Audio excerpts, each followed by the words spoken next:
ഭിന്നശേഷിക്കാരായിട്ടുള്ള ഒരുപാട് സുഹൃത്തുക്കളെ വിളിച്ചിട്ട് പല കാര്യങ്ങളും സംസാരിക്കാറും അതേപോലെ പല വിദ്യാഭ്യാസ സ്ഥാപനങ്ങളിലെ ഇൻഫ്രാസ്ട്രക്ചറൽ ബുദ്ധിമുട്ടുകൾ എടുത്തു പറയുകയുണ്ടായിട്ടുണ്ടായിരുന്നു. തീർച്ചയായിട്ടും ഞാൻ പഠിച്ചിറങ്ങിയ പല വിദ്യാഭ്യാസ സ്ഥാപനങ്ങളിൽ വെച്ചിട്ട് ഒരു സ്ഥാപനത്തിൽ നിന്നും അതീവ ഭയങ്കര ബുദ്ധിമുട്ട് ഏറിയിട്ടുണ്ടായിരുന്ന അനുഭവങ്ങളൊക്കെ എനിക്ക് നേരിട്ടിട്ടുണ്ടായിരുന്നു. പലപ്പോഴും നാക്ക് അക്രഡിഷൻ ഉണ്ട് എന്ന് പറയുന്ന സ്ഥാപനങ്ങളിൽ പോലും ഒരു വീൽ ചെയറിലുള്ള ഒരാൾക്ക് സഞ്ചരിക്കാൻ ഉതകുന്ന രീതിയിൽ ലിഫ്റ്റ് പേരിനുണ്ടാവും, പക്ഷെ മിക്കവാറും സമയങ്ങളിൽ അത് പ്രവർത്തനരഹിതമായിരിക്കും. അതേപോലെ മിനിമം ഒരു ലൈബ്രറിയിൽ മിനിമം ആയിട്ടൊരു റാമ്പ് പോലും ഇല്ലാതിരുന്ന അവസ്ഥകൾ ഞാൻ പഠിച്ചിറങ്ങിയ സ്ഥാപനങ്ങളിൽ നിന്ന് ഉണ്ടായിട്ടുണ്ട്. അതേപോലെ നമ്മൾ ഈ ആവശ്യങ്ങളൊക്കെ മുന്നോട്ട് വെക്കുമ്പോഴും ഞാൻ ഭിന്നശേഷിക്കാരിയാണ്, ആ ഒരു പ്രിവിലേജ് ഞാൻ മുതലെടുക്കുകയാണ് എന്നുള്ള രീതിയിലുള്ള സംസാരങ്ങളും പ്രതികൂലമായിട്ടുള്ള പല പെരുമാറ്റങ്ങളും വിദ്യാർത്ഥികളിൽ നിന്നും ഉന്നത അധ്യാപകരിൽ നിന്നും പലരിടത്തും ഭയങ്കരമായിട്ട് നേരിട്ട് മാനസിക സമ്മർദ്ദം തന്നെ എനിക്ക് നേരിട്ടിട്ടുണ്ടായിരുന്നു.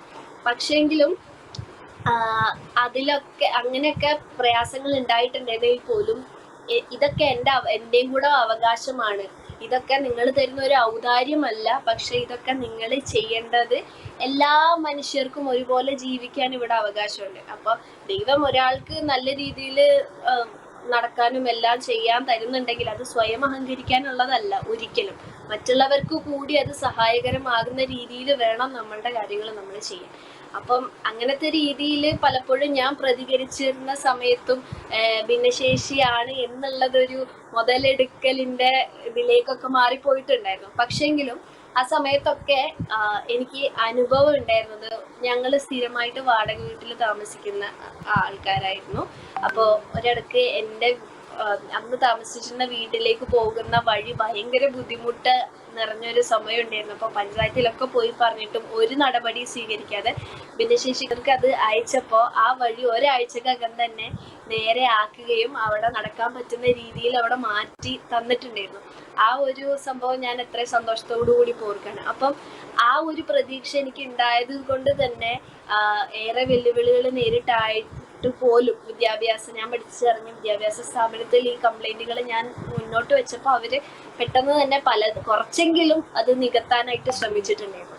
അപ്പം ഭിന്നശേഷി ആയിട്ടുള്ളൊരു വ്യക്തി എന്നുള്ളത് തീർച്ചയായിട്ടും പലപ്പോഴും നേരത്തെ സാറ് പറഞ്ഞ മാതിരി ഒരു സഹതാപത്തിന്റെ കണ്ണിലൂടെ അല്ല ഒരിക്കലും വേണ്ടത്.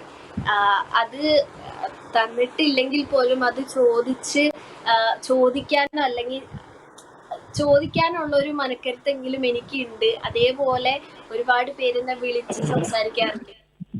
UGC JRF എക്സാമിന്റെ സമയത്ത് കോഴിക്കോട് കുറ്റിക്കാട്ടിലുള്ള ഒരു സ്ഥാപനത്തിലെ 3ാമത്തെ നിലയിലാണ് എക്സാം നടക്കുന്നത്. പക്ഷെ അവിടെ പോലും സ്റ്റെപ്പുകളാണ്.